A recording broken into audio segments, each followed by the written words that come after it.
Hello everyone, स्वागत है आपका इस प्यारे से प्लेटफॉर्म एक्शन फॉर ड्रीम पे, जो एक कॉलेज एजुकेशन प्लेटफॉर्म है। तो आप सभी के डिमांड्स पे, रिक्वेस्ट पे उन मोस्ट क्वेश्चंस को लेके आया हूँ मैं इस एग्ज़ाम टाइम में, कि वो मोस्ट क्वेश्चंस आपको काफ़ी हेल्प करेंगे आपके एग्ज़ाम में एंड आपका अच्छा स्कोर करने के लिए काफ़ी हेल्पफुल। अब अपन आ चुके हैं मोस्ट इम्पोर्टेंट क्वेश्चंस पेपर पे, जो रहेगा बीएससी बीएड थर्ड ईयर के स्टूडेंट के लिए एंड इंग्लिश और हिंदी मीडियम दोनों स्टूडेंट के लिए क्लास रहेगी।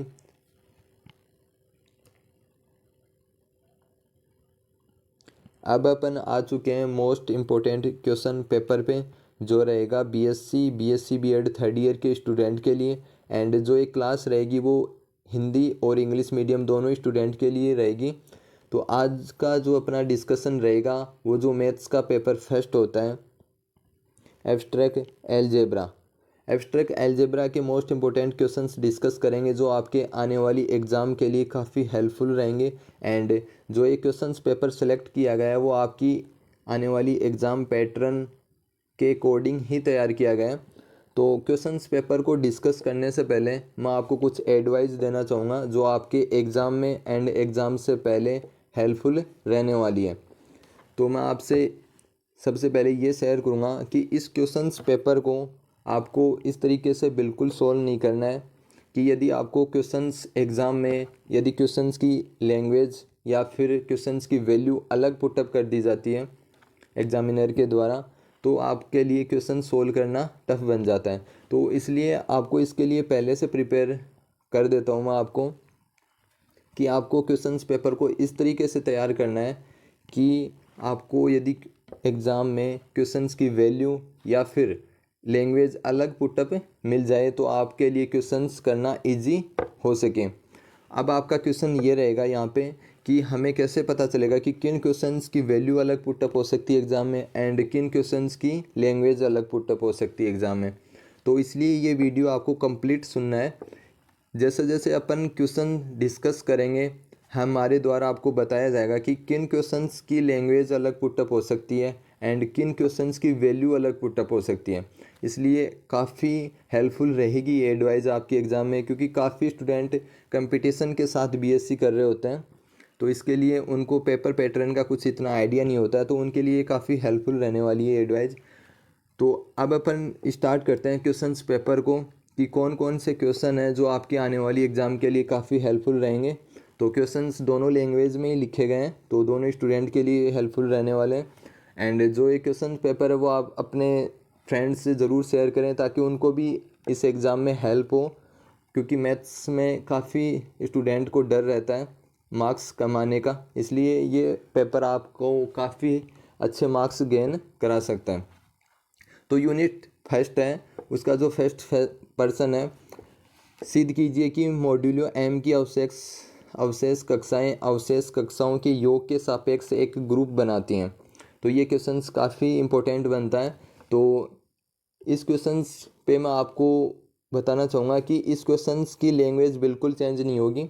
ये क्वेश्चन सेम यदि आपसे पूछा जाता तो सेम टू सेम ही लैंग्वेज रहने वाली है, तो इसमें आपको कंफ्यूज नहीं होना है। अब जो नेक्स्ट क्वेश्चन आपके सामने है, इसका सेकंड पार्ट है,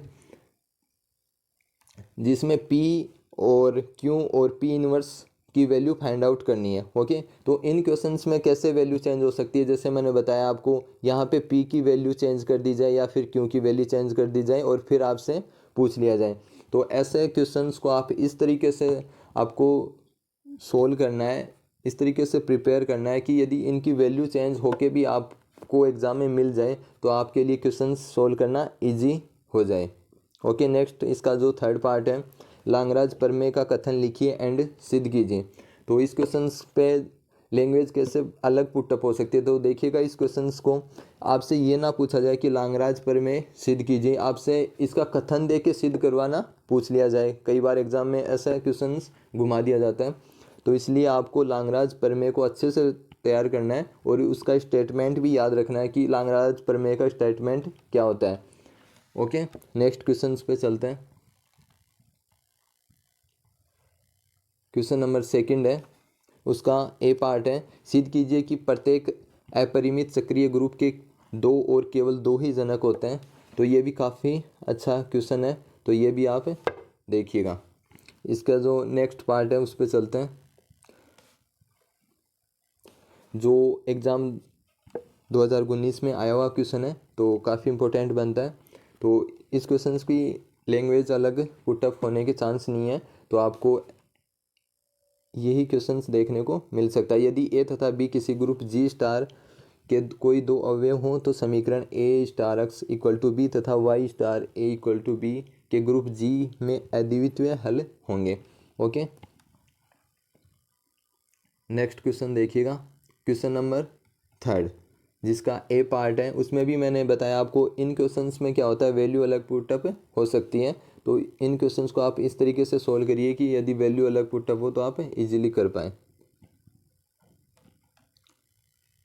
इसका बी पार्ट देखिएगा, किसी परिमित ग्रुप जी का कोई अतिरिक्त उप समुच्चय एच एक उप ग्रुप होता है यदि केवल यदि ए अवयव है एच का एंड बी अवयव है एच का एंड ए बी अवयव है एच के। ओके, नेक्स्ट क्वेश्चन पे चलते हैं। इसका जो सी पार्ट है, ग्रुप के किसी अवयव की कोटि सदैव उसके प्रतिलोम की कोटि के समान होती है, अर्थात O A equal to O A inverse. तो आपको ये सिद्ध करना है वहाँ पे। तो ये क्वेश्चंस भी काफ़ी इंपॉर्टेंट बनता है। अब चलते हैं अपन यूनिट सेकंड से कि कौन कौन से क्वेश्चन यूनिट सेकंड से मोस्ट बनते हैं आपके एग्ज़ाम के लिए। तो यहाँ आप गौर करिएगा कि मैंने यहाँ पे और लगा के क्यों लिखा है ये चीज़। जो क्वेश्चन फर्स्ट है सेकंड यूनिट का कैलेपर में, जो इस बार के लिए काफ़ी इंपॉर्टेंट बनती है। तो जैसे आपको क्वेश्चन पूछ लिया जाए कि कैलेपर में, तब तो कोई प्रॉब्लम नहीं है, आप कराओगे एग्ज़ाम में। लेकिन यदि क्वेश्चंस इसका स्टेटमेंट देख के पूछ लिया जाए तब आपको प्रॉब्लम क्रिएट हो सकती है। तो इसलिए इसका स्टेटमेंट देख के भी क्वेश्चंस पूछा जा सकता है। तो इसलिए मैंने और अथवा में ये क्वेश्चंस लिखा है, तो आपको इस चीज़ को भी नोट करना। ओके, नेक्स्ट क्वेश्चंस पे चलते हैं। क्वेश्चन नंबर सेकंड है, उसका ए पार्ट देखिएगा।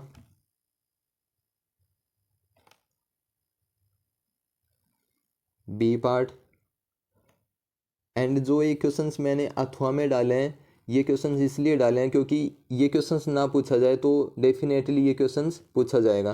तो इस चीज़ को इससे रिलेट करिएगा कि अथवा में क्वेश्चन इसलिए डाले जाते हैं क्योंकि यदि ये क्वेश्चन नहीं पूछा जाता जी अपॉन एच वाला, तो ये क्वेश्चन पूछा जाएगा जी अपॉन एन का। Okay, next question, question number 3 है, उसका ए पार्ट है, प्रत्येक चक्रीय ग्रुप का समकारी प्रतिबिंब भी चक्रीय होता है। ओके, उसका B part,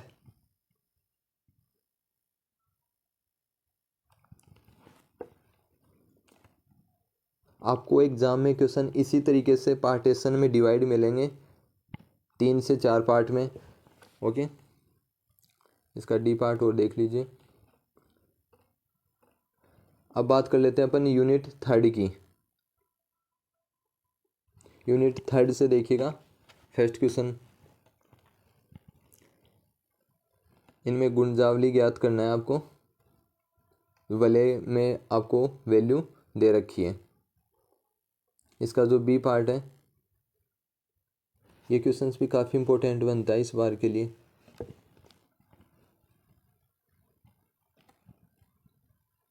okay, next question, इसका सी पार्ट, ये क्वेश्चंस भी मोस्ट बनता है इस बार के लिए।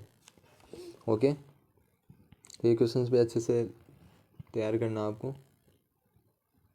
क्वेश्चन नंबर 5 है, उसका ये पार्ट, सिद्ध कीजिए कि निम्न सदिश समष्टि V3R को विस्तृत करते हैं।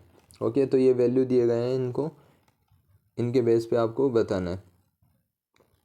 नेक्स्ट इसका B part,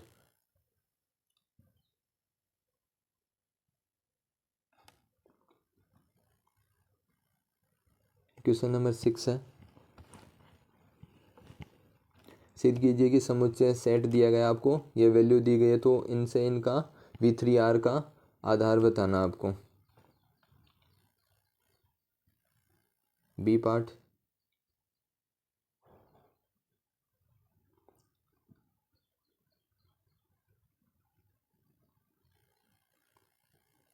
and question number 7 उसका ए पार्ट है, किसी वलय कि किन्हीं दो गुणजावलियों का प्रतिच्छेदन पुनः वलय की गुणजावली होती है। तो ये भी अच्छा क्वेश्चन है। क्वेश्चन नंबर 7 में ए पार्ट और इसका बी पार्ट।